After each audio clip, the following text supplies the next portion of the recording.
Yapabileceğiniz hiçbir şey yoktur.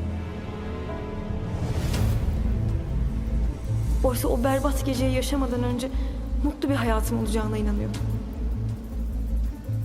Günlerden pazartesiydi. Sevgili Geçmiş seriali İpek, Dilan va Azra ismli opa-singillarning sirli hayoti haqida hikoya qiladi.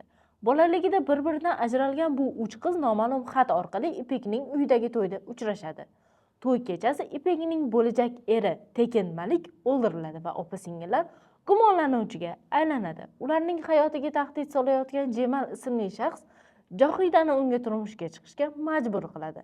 Johida esa qizlarni qutqarish uchun Jemalga qarshi reja tuzib, uni aldab halokatga uchratadi. Oxir-oqibat Tekinning o'limida haqiqiy aybdor Jemal ekani aniqlanadi va u qamoqqa olinadi. Qizlar esa boshidan kechirgan sinovlarga qaramay, hayotlarini izga solib, orzularini amalga oshirishga muvaffaq bo'lishadi. Shu xolos.